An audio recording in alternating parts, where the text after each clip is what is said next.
मित्र हो, रोज शांत आणि सहज झोप येण्यासाठी आमची वेबसाईट नींद.ॲपला भेट देऊन आमचे नींद ॲप डाउनलोड करा. आता तुम्ही झोपताना गोष्टी, मार्गदर्शक ध्यान आणि मनशांती देणारे संगीत या सगळ्याचा आनंद नींद ॲपवर घेऊ शकता.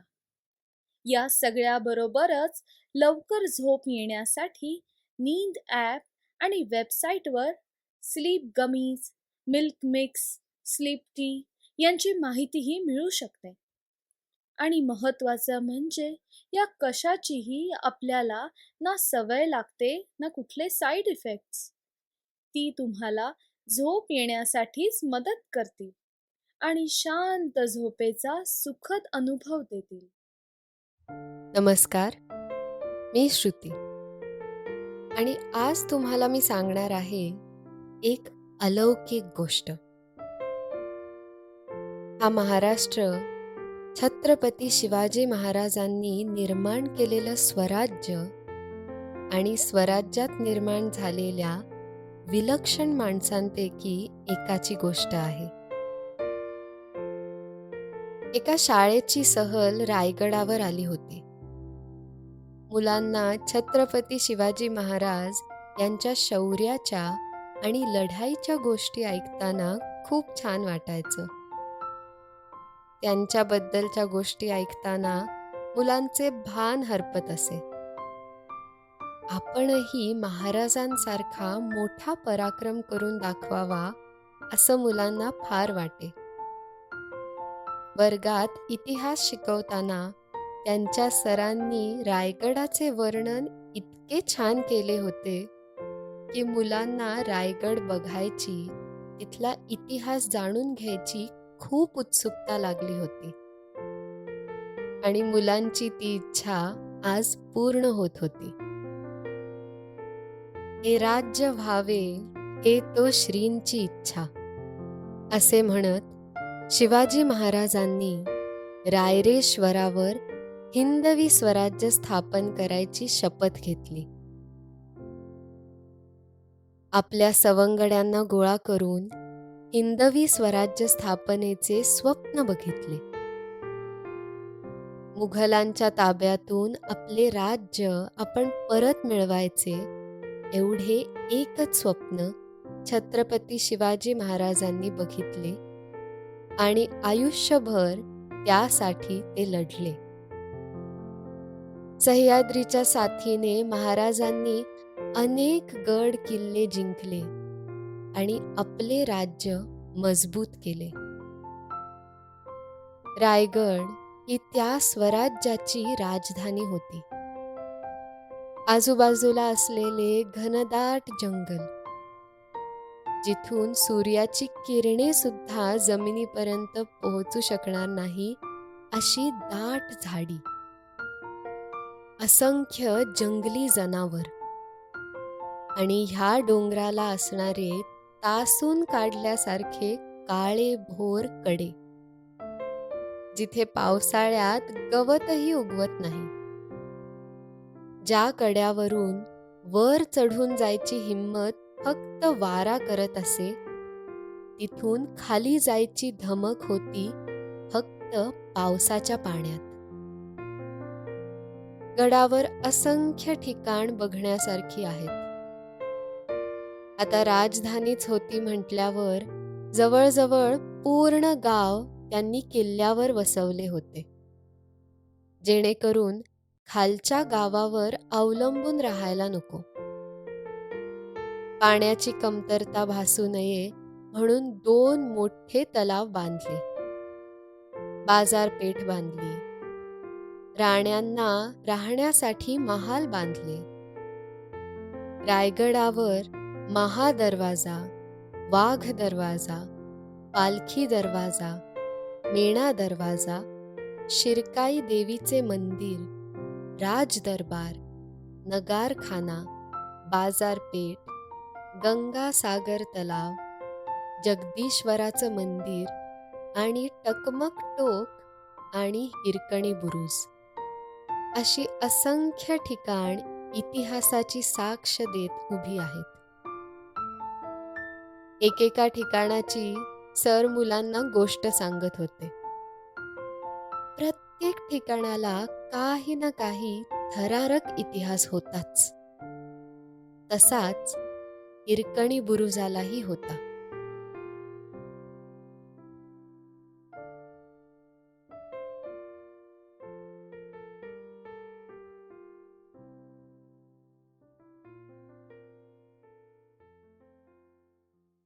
पुढची गोष्ट ऐकण्यापूर्वी मन थोडं शांत करूया. आता आपण आपल्या आसपासचे तीव्र दिवे बंद करून मंद दिवे सुरू ठेवा. अगदी शांतपणे आपल्या जागेवर शक्यतो आडवे झोपा आणि एकदम अलगद आपले डोळे बंद करा. आता हळूवारपणे आपल्या शरीराला आराम देण्याचा प्रयत्न करा. शरीर तणावमुक्त करण्याचा प्रयत्न करा. आपलं शरीर हवेवर तरंगतंय इतकं हलकं करण्याचा प्रयत्न करा. शरीरावर, मनावर कोणताही ताण येऊ देऊ नका. डोक्यात, मनात सुरू असलेले सर्व विचार, चिंता दूर करण्याचा प्रयत्न करा.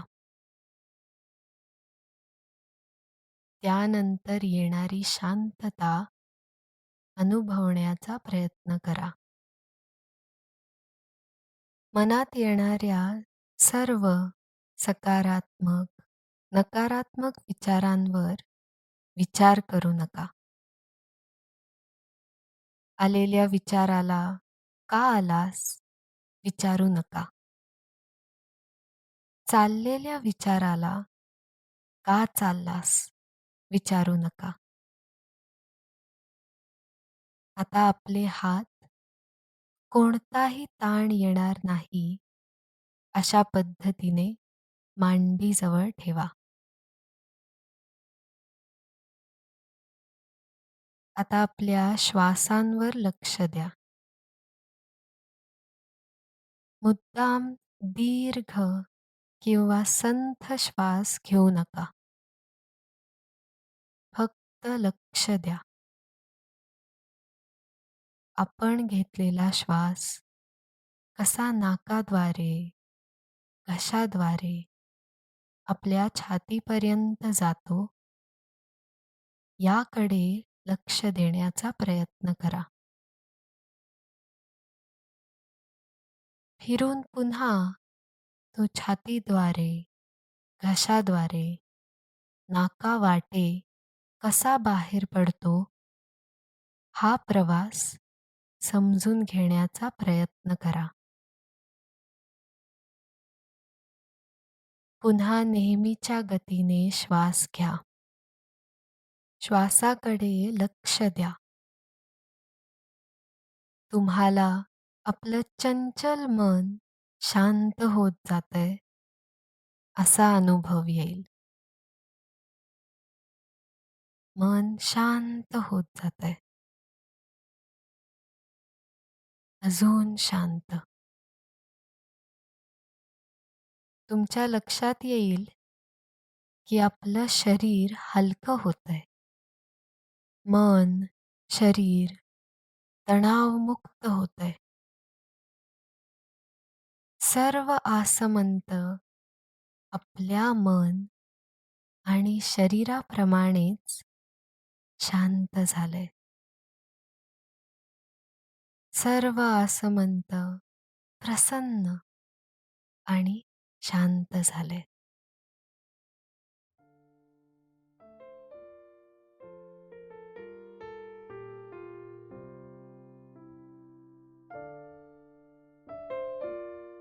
सरांनी गोष्ट सांगायला सुरुवात केली.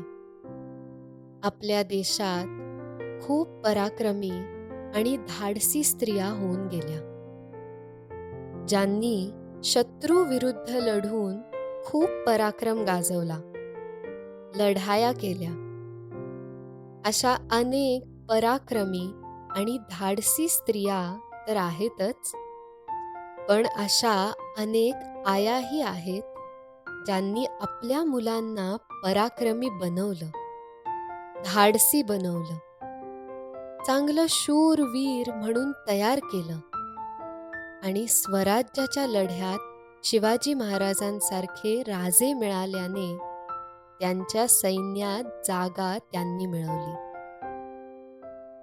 ज्याप्रमाणे तानाजी, बाजीप्रभू, बहिर्जी सारखी मंडळी होती, तिथे हिरासारख्या काही पराक्रमी आणि धाडसी आणि प्रसंगी कुठल्याही संकटाला सामोऱ्या जाणाऱ्या स्त्रियाही होत्या. छत्रपती शिवाजी महाराज आग्र्याहून सुटून आले आणि नंतरच्या काळात त्यांनी पुरंदरच्या तहात गमावलेले किल्ले पुन्हा जिंकायला सुरुवात केली. कोंढाणा किल्ला हा सर्वात पहिला किल्ला जो तानाजीने आपल्या पराक्रमाने जिंकला. तानाजी अक्षरशः सिंहासारखा लढला आणि शत्रूला सळो की पळो करून सोडलं. तानाजीने किल्ला शत्रूच्या ताब्यात सोडवला खरा, पण त्यात त्याला आपले प्राण गमवावे लागले. तानाजी सारखा मित्र गमावला खरा, पण गड हाती आला. म्हणून राजांनी त्याचे नाव सिंहगड असे ठेवले. हळूहळू महाराजांनी स्वराज्य पूर्वपदावर आणलं. तोपर्यंत राजे राजगडावर होते, पण आता स्वराज्याला राजधानी हवी असे वाटून त्यांनी मजबूत असा रायगड बांधायला घेतला. राजगडावर शिवराज्याभिषेक करायचा असेही ठरले. राज्याभिषेक करून राजे रायगडावर राहायला आले. रायगडाच्या आजूबाजूला अनेक छोटी छोटी गावं होती.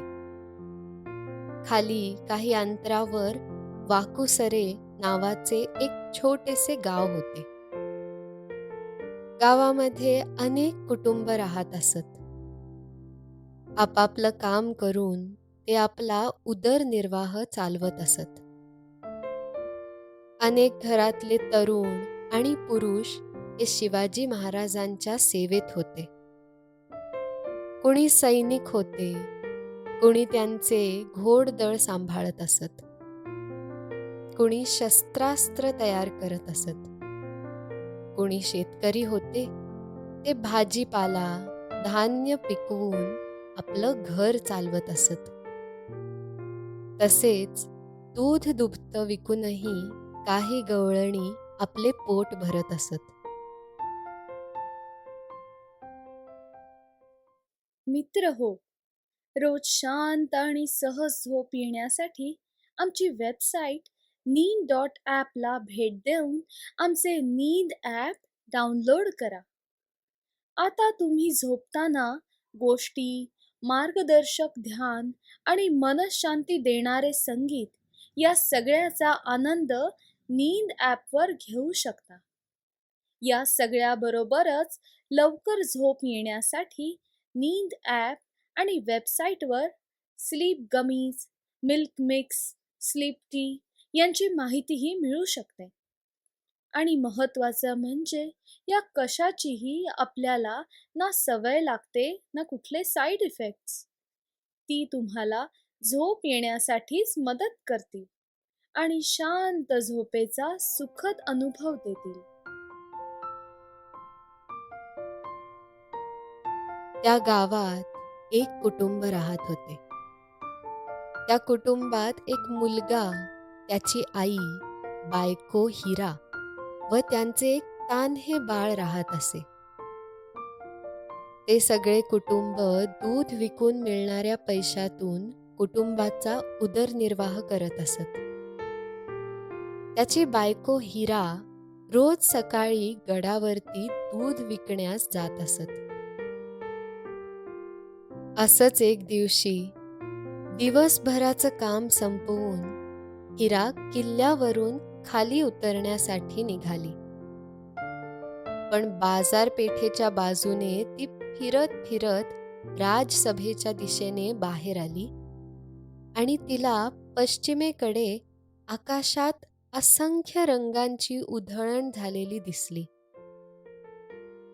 ती निसर्गाचा चमत्कार पाहून क्षणभर स्वतःला विसरली आणि अजाणतेपणाने चालत चालत पुन्हा बाजारपेठेच्या दुसऱ्या बाजूनी टकमक टोकाच्या बाजूला गेली. किल्ल्यावरचा तो असा भाग होता की जिथून कोणत्याही अडथळ्यांशिवाय पश्चिमेचं आकाश बाजूला असलेला कोकण दिवा नावाचा लहानसा किल्ला, किल्ल्याच्या बाजूने वाहणारी काळ नदी, मागच्या बाजूला लिंगाणा, त्याच्या मागे राजगड तोरणा, कावल्या बावल्याची खिंड, खाली निजामपूर गाव, असा अतिशय रम्य परिसर दिसतो. पश्चिमेच्या आकाशात संध्याकाळच्या रंगांची झालेली उधळण, शांत मंद सुटलेला थंड वारा, या सगळ्यांनी मोहित होऊन हिरा कितीतरी वेळ टकमक टोकाच्या एका दगडावर बसून राहिली. टकमक टोकावरून सगळा परिसर पाहताना तिला डाव्या बाजूला दिसला तो महादरवाजा आणि तिला महादरवाज्यावरून उडवलेले तोफेचे बार दिसले आणि ऐकू आले. अंधार पडला, सूर्यास्त झाला आणि गडाचे दरवाजे बंद करण्याचे इशारे देणाऱ्या तोफांचे आवाज ऐकून ती एकदम दचकली आणि भानावर आली. आपली घरी जायची वेळ झाली आणि आपण अशा कशा विसरलो, अशा कशा भटकत राहिलो गडावर. लगबगीने आणि धावत पळत ती दरवाजापर्यंत पोहोचली. टकमक टोकापासून महादरवाजापर्यंत पोहोचायला तसा फार काही वेळ लागत नाही, तरी 5-10 मिनिटं लागतातच. ती गडाच्या दरवाज्यांजवळ आली, पण पाहते तर काय, महादरवाजा बंद झालेला होता. तिने दरवाज्याजवळ जे पहारेकरी होते त्यांना विनंती केली आणि त्यांना सांगितलं की मला खाली जाऊ दे, मला माझ्या घरी जाऊ दे. पण त्यांनी सांगितलं की राजांचा आदेश आहे. सूर्यास्त झाला की गडाचे दरवाजे बंद करायचे आणि आम्ही तो मोडणार नाही. राजांचा आदेश तिलाही माहिती होताच, पण विनंती करून पाहू असा विचार करून तिने त्या पहारेकऱ्यांना दरवाजा उघडण्याची गळ घातली. पण शेवटी नियम घालून दिलेला शिवाजी महाराजांनी तो कोण आणि कसा मोडणार? हिरा खूप घाबरली. आता काय करायचे? घरी आपले बाळ तर एकटेच असेल. रडत असेल का? माझी आठवण काढून त्रास देत असेल का? त्याला भूक तर लागली नसेल ना? अशा असंख्य प्रश्नांनी तिला घेरले आणि तिच्या डोळ्यातून पाणी यायला लागले. ती रडू लागली. आता मी खाली कशी जाणार? माझं बाळ रडत असेल तर त्याला दूध कसं पाजणार? काय करावं? तिला काहीच सुचेना. थोडा वेळ शांत बसून काय करता येईल ह्याचा तिने विचार केला. आपण सरळ महाराजांच्या कानावर आपली अडचण सांगितली तर? आपले महाराज तर प्रेमळ आहेत. सगळ्या प्रजेची किती काळजी घेतात. हिराला हे माहीत होते. तिने राजाबद्दल खूप कथा ऐकल्या होत्या. राजे आपली अडचण नक्की सोडवतील असा विचार करत निश्चिंत मनाने ती राजांच्या महालाजवळ पोहोचली. महाराजांच्या महालावर असणाऱ्या तिथल्या पहारेकऱ्याने तिला अडवलं. तो म्हणाला, "कुठे निघालीस?" हिरा म्हणाली, "मी गडावर दूध विकायला येणारी हिरा गवळण आहे. आज मला निघायला उशीर झाला आणि आता गडाचे दरवाजे तर बंद झाले. पण मला घरी जायचं आहे. माझा लहान मुलगा घरी एकटा आहे. मला राजांना भेटायचे आहे. ते मला नक्की घरी जायला परवानगी देतील." त्यावर तो पहारेकरी म्हणाला, "राजांनी घालून दिलेला नियम स्वतः राजेही मोडणार नाही. पण माई, तुम्ही चिंता करू नका. तुमच्या मुलाला काही होणार नाही. पहाटे लवकर दरवाजे उघडतील तेव्हा तुम्ही खाली उतरा. आता अंधाराचं आणि एकट्या तुम्ही सुद्धा खाली जाऊ नका. राजांची आज्ञा आहे की सूर्यास्त झाल्यावर गडाचे दरवाजे बंद करायचे आणि सूर्योदयाला उघडायचे. आता ते सूर्योदयालाच उघडतील. तुला खाली जाता येणार नाही. तू इथेच गडावर कुठेतरी सकाळ होण्याची वाट बघ आणि सकाळ होताच आपल्या घरी जा." हिरा रडवेली होऊन त्याला म्हणाली, "माझं लहान बाळ आहे हो. मला जाऊ द्या. राजांना भेटू द्या." पण पहारेकऱ्यांनी राजाला भेटण्याची परवानगी दिली नाही. छत्रपतींची ही आज्ञा सर्वांना लागू होती. कोणालाही त्यासाठी मुभा नसे. अगदी स्वतः राजे जरी कुठून मोहिमेहून आले तरी गडाचे दरवाजे सूर्यास्ताला बंद म्हणजे बंद. कुणासाठीही नियमात बदल करायचा नाही अशी राजांची आज्ञा होती.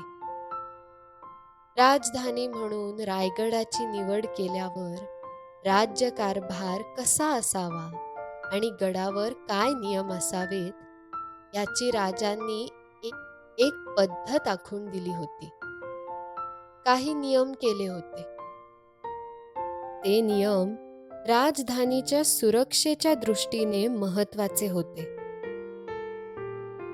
ते नियम मोडण्याची कोणालाही परवानगी नव्हती आणि समजा कोणी मोडलेच तर त्याला कठोर शिक्षा होत असे.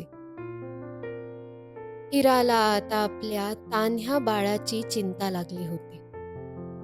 तिला हे नियम वगैरे काही समजेना. तिला एवढेच माहीत होते की खाली गावात घरी माझे तान्हे बाळ आहे आणि माझी वाट बघत आहे. माझ्या वाचून ते तान्हे बाळ रात्रभर कसे राहील? रडेल का?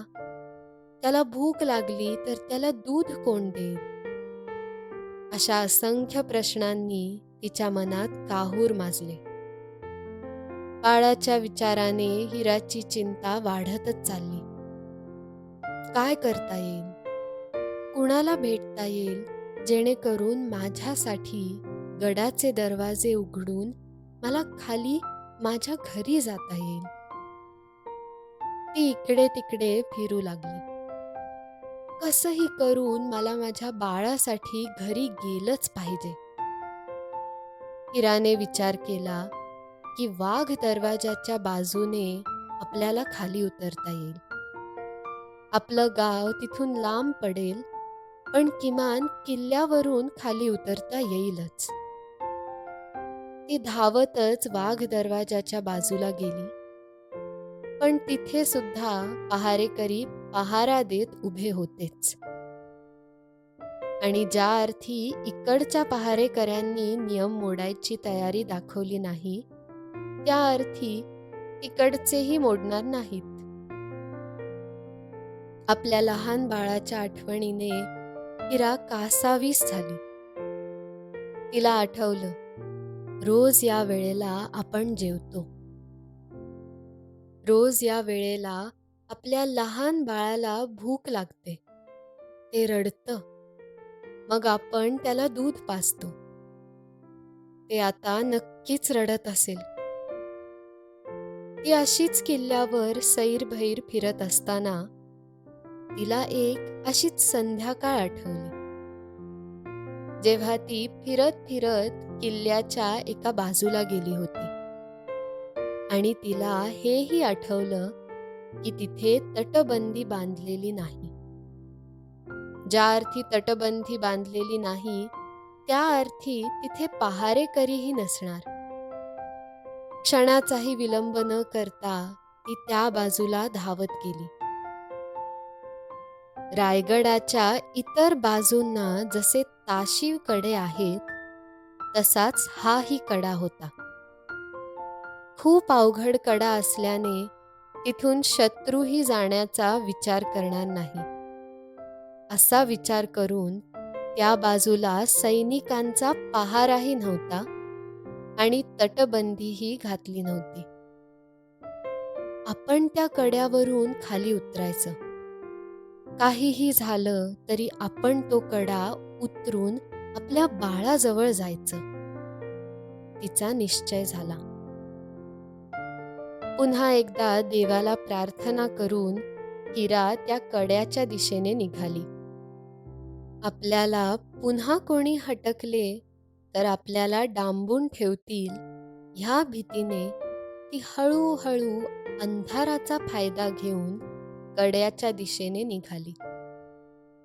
लपत छपत ती कड्यापर्यंत आली. एकदा खाली वाकून बघितलं. तो कडा बघून ती क्षणभर घाबरली. घराच्या बाजूने खालून हा कडा किती वेगळा दिसतो. इथून इतका भयंकर दिसतोय. मृत्यू सुद्धा घाबरून परत जाईल इतका अवघड कडा आहे हा. तासून काढल्यासारखा काळा कभिन्न असा तो उंच कडा बघून तिचे हातपाय थरथरले. पण क्षणात तिला तिच्या बाळाची आठवण आली आणि तिची भीती एकदम दूर गेली. अंधारात कड्यावरून खाली जाणे म्हणजे जीव पळाला लावण्याच्या बरोबरीचे होते. जरा जरी नजर चूक झाली, क्षणभर जरी पाय वाकडा झाला तर सरळ मृत्यू येणार हे सत्य होतं. पण हिरा एक आई होती आणि तिचा सगळा जीव तिच्या बाळात गुंतलेला होता. त्यामुळे या भीतीदायक वाटणाऱ्या गोष्टी तिने मनातून काढून टाकल्या. समजा उद्या आपल्या राजांना समजलं तर? राजांच्या आज्ञेचे पालन आपण केले नाही म्हणून आपल्याला काहीही शिक्षा होऊ शकते. कदाचित उद्या ह्याच कड्यावरून आपला कडेलोट सुद्धा होईल. कारण राजांचा आदेश मोडल्याचा आपल्यावर आरोप होणार. पण उद्या काय होईल या भीतीने मी आता इथे गडावर थांबू शकत नाही. पुन्हा डोळ्यासमोर तिला तिचं रडणारं बाळ दिसू लागलं. तिने साडीचा पदर खोचला. हातात दुधाचे भांडे होते, ते कमरेला बांधले आणि तिने कड्याच्या दिशेने पाऊल टाकले.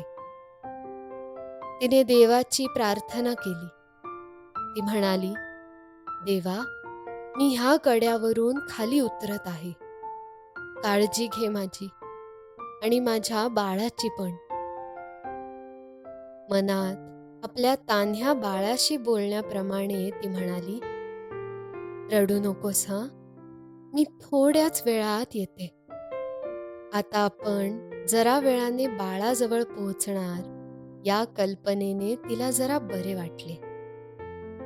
सर्वत्र खोल दऱ्या, दाट झाडे झुडपे आणि त्यात अंधार. पौर्णिमा वगैरे असती तर निदान चंद्राचा प्रकाश तरी सोबतीला असता. पण इथे तर काळी भोर अंधारी रात्र सोबतीला होती. पण आता कसलाही इतर विचार न करता हिरा कडा उतरू लागली. वाटेत असणारी झाडे झुडपे ह्यांचा आधार घेत हळूहळू पावले टाकत होती. झाडांवर असणाऱ्या काट्याकुट्यांनी तिच्या अंगावर ओरखडे आले. त्यातून रक्त येऊ लागले. पण आता तिला कशाचीही पर्वा नव्हती. भराभर गड उतरून घरी जायचे एवढेच तिला माहीत होते. रात्रीची फिरणारी वटवाघुळे होती. कुठे वेली होत्या. झाडांवर मुंग्या होत्या. त्या चावत होत्या. पण ह्या कशाचीही तिला चिंता नव्हती. बऱ्याच प्रयत्नाने तिला आपले छोटेसे घर दिसले. तिला खूप आनंद झाला. आता लवकरच बाळाजवळ पोहोचता येणार या कल्पनेने ती आनंदली. हळूहळू तिला तिचे घर जवळ दिसू लागले आणि काही वेळातच ती घरी पोचली. संपूर्ण गड उतरून झाल्यावर तिने सहज म्हणून वर बघितले आणि आपण नक्की कुठले धाडस केले ह्याची तिला कल्पना आली. आपल्या हातापायाकडे तिने बघितले. दमल्यामुळे ती 2 क्षण थांबली आणि पळत घराकडे गेली. दारातूनच तिने तिच्या बाळाला हाक मारली. ते बाळही आईच्या आवाजाने एकदम रडायचे थांबले आणि हसून त्याने आपल्या आईकडे बघितले. केस विस्कटलेले, साडी अनेक ठिकाणी फाटलेली, अंगाला ठिकठिकाणी खरचटलेले असल्याने झालेल्या जखमा. या सगळ्याचा तिला विसर पडला आणि तिने बाळाला उचलून घेतले. त्याचे पटापट मुके घेतले. त्याला आपल्या कुशीत घेतले. ते बाळही आपल्या आईच्या कुशीत खेळू लागले. बाळाला हसताना पाहून हिरा आपले सगळे दुःख, जखमा विसरली आणि तिने त्या बाळाला दूध पाजले. बाळाच्या दर्शनाने आईला जो आनंद झाला तो त्या जखमांच्या पटीत कितीतरी जास्त होता. दुसऱ्या दिवशी गडावर हिराचा शोध सुरू झाला. कारण पहारेकऱ्यांना माहीत होतं की हिरा काल रात्री दरवाजे बंद झाल्यामुळे गडाखाली उतरू शकली नाहीये. पण पूर्ण गडाचा शोध घेतला. गडावर हिरा कुठेच दिसेना. त्या रात्रीच्या पहारेकऱ्यांकडे सुद्धा चौकशी केली. पण तिचा काही माग लागेना. शेवटी घाबरून आणि अपराधी भावनेने ते ही गोष्ट महाराजांच्या कानावर घालण्यासाठी राजांच्या महालात गेले. त्यांनी सगळी घटना महाराजांच्या कानावर घातली. एक मावळा राजांना अत्यंत अदबीने आणि अपराधी होऊन म्हणाला, महाराज, आपला नियम होता, प्रत्यक्ष राजा आला तरी सूर्यास्तानंतर किल्ल्याचे दरवाजे उघडायचे नाहीत. पण हिराचं दुःख आम्हाला कळत होतं. या आपल्या नियमात अपवाद करायला हवा होता असंही आम्हाला वाटलं. पण शेवटी अपवाद करणारे तरी आम्ही कोण? म्हणून महाराज, आम्ही दरवाजा उघडला नाही. तिला म्हणालो, माई, आजची रात्र किल्ल्यावर मुक्काम करा. उद्या पहाटे लवकर खाली उतरा. त्यावेळी त्यांनी त्याला होकार दिला. पण महाराज, त्या माई किल्ल्यावर कुठेच सापडत नाहीत. सगळी गोष्ट ऐकून राजांना खूप आश्चर्य वाटलं. सगळी गोष्ट ऐकून राजांना खूप आश्चर्य वाटलं. कारण गडावर येणाऱ्याच काय, पण स्वराज्यातल्या प्रत्येक स्त्री पुरुषाची, मुलावृद्धांची काळजी घेणं हे खूप महत्त्वाचं आहे आणि तशा सूचना राजांनी दिलेल्या होत्या. यासाठी तर हा सगळा खटाटोप सुरू केला आणि प्रत्यक्ष स्वराज्याच्या राजधानीतच गडावर आलेली एक तरुणी अचानक दिसेनाशी कशी होते. राजे भयंकर चिडले. आपल्या जागेवरून राजे उठून उभे राहिले. प्रसंग पाहून तुम्हाला निर्णय घेता आले पाहिजेतच. हा विषय आमच्यापर्यंत न येता तुम्ही त्या माईंना सोबत घेऊन त्यांच्या घरापर्यंत सोडून यायला हवं होतं. हे तुमच्या लक्षात आलं नाही. आता जे झालं ते झालं. त्यांचा शोध घ्या. जा. ज्यांना कोणाला तिचं नाव माहीत आहे किंवा जे कोणी तिला ओळखत असतील त्यांना बरोबर घ्या आणि त्यांचा शोध घ्या. दुपारपर्यंत त्यांना माझ्या समोर दरबारात हजर करा, नाहीतर तुमची खैर नाही. राजांची आज्ञा ऐकल्यानंतर काही मावळे किल्ल्यावर हिराला कोण कोण ओळखतं याची चौकशी करायला लागले. त्यातून हिराच्या किल्ल्यावरच्या मैत्रिणींना, मावळ्यांना तिचं नाव, तिचं गाव सगळं सांगितलं. ताबडतोब 2 मावळे तिला शोधायला गडाखाली उतरले. पण महाराज अस्वस्थ आणि बेचैन झाले. ते विचारात पडले, अशी एखादी स्त्री गडावरून नाहीशी कशी होते? कुठे गेली असेल? कुठे काही बरं वाईट तर झालं नसेल ना? स्वराज्याच्या राजधानीत स्त्री सुरक्षित नाही म्हणजे काय? ही मुलगी कुठे गेली असेल? राजांची ही अस्वस्थता त्यांच्या जवळच्या लोकांच्या लक्षात आली. पण किल्ल्यावरून तिची माहिती घेऊन, तिचा पत्ता घेऊन तिच्या घरी पोचायला मावळ्यांना वेळ लागला. दुपारचा दरबार होऊन गेला. बाकीचे कामकाज करून राजांनी संबंधित अधिकाऱ्यांना जायला सांगितलं. दरबार रिकामा झाला तरी राजे तिथेच बसून होते. त्यांनी आपल्या सेवकाला विचारलं, दुपार होऊन गेली, आपले लोक त्या माईंना घेऊन अजून कसे आले नाहीत? त्याने राजांना माहिती दिली की तिचा माग लागला आहे. तिचं गाव कोणतं ते कळलं आहे. आपले लोक तिला घेऊन येतच असतील. तोपर्यंत गडावरून 2 सैनिक हिराच्या घरी आले. दारात आलेले सैनिक बघून हिरा घाबरली. नक्कीच राजांच्या कानावर ही गोष्ट गेली असणार आणि राजे आता आपल्याला शिक्षा देणार, या कल्पनेने ती घाबरली. पण राजांचा आदेश आहे, न पाळून कसं चालेल? जायला तर हवंच. तिने आपल्या बाळाला घेतले आणि ती त्या सैनिकांबरोबर गडावर जायला निघाली. जाता जाता ती हाच विचार करत होती की राजे समोर दिसले की त्यांना सांगायचे, मला काय द्यायची ती शिक्षा द्या. माझी चूक झाली आहे. तुमची आज्ञा मी पाळली नाही.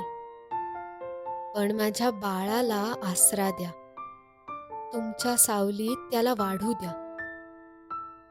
असा विचार करतच हिरा गडावर पोहोचली.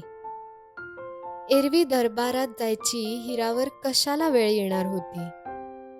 काय दूध असेल ते गडावर इतर ठिकाणी विकायचं आणि घरी निघून जायचं. आज प्रथमच ती राजांना बघणार होती, प्रत्यक्ष समोर भेटणार होती. ती मनातून खूप घाबरली, कारण राजांची शिस्त आणि करारीपणा तिला माहीत होता. कुठलीही चूक करणाऱ्याला स्वराज्यात माफी नव्हती. आणि आपण तर साक्षात छत्रपतींचा आदेश झुगारला आहे. आपल्याला तर कठोर शिक्षा होणारच. सर सांगत होते आणि मुलं अगदी तल्लीन होऊन हिरकणीची गोष्ट ऐकत होते. 2 सैनिकांसह हिराने दरबारात प्रवेश केला. दारातच 2 भालदार चोपदार उभे होते. दरबारात प्रवेश करताना पहिल्यांदा लागला तो नगारखाना, मग दरबार. दरबाराचं वैभव बघून हिरा बावरून गेली, कारण आज ती प्रत्यक्ष बघत होती. आजपर्यंत अनेकांच्या तोंडून तिने नुसतं वर्णन ऐकलं होतं. आज या निमित्ताने का होईना दरबार बघायला मिळतोय. एका बाजूला स्वराज्याचं सर्व अष्टप्रधान मंडळ बसलं होतं. एका बाजूला सर्व मानकरी सरदार उभे होते. वरती सज्जात सर्व राणी वसा बसल्या होत्या. सगळ्या जणी उत्तम वस्त्र अलंकार घालून होत्या. काचेची झुंबर लटकत होती. मखमली कापडाचे पडदे लावले होते. लाल रंगाच्या पायघड्या होत्या. हे सगळं बघून हिराचे डोळे दिपून गेले. हळूहळू ती पुढे जात होती आणि तिची नजर शिवाजी महाराजांवर गेली. सोन्याने मढवलेल्या सिंहासनावर, ज्या सिंहासनाला रत्नमाणकं मढवलेली आहेत, ज्यांच्या दोन्ही बाजूला छत्र चामर घेऊन सेवेकरी उभे आहेत, त्यांच्या सिंहासनावर वरती पंखे आहेत. त्यांच्या पुढे लिहायचे साहित्य आहे. राजांच्या शेजारी अजून एक सिंहासन होतं. त्यावर धाकटे राजे शंभू महाराज बसले होते. आपल्या नजरेत जे जे काही भरून घेता येईल ते सगळं हिरा बघून घेत होती. साऱ्या दरबाराचं लक्ष एकट्या हिराकडे होतं. ही कोण स्त्री आहे जिने राजाचा आदेश झुगारून गडावरून खाली उतरून जाण्याचं धाडस केलं? आजपर्यंत फक्त गोष्टीतून ऐकलेला आपला राजा बघून ती थिजून गेली. तिला काही सुचेना.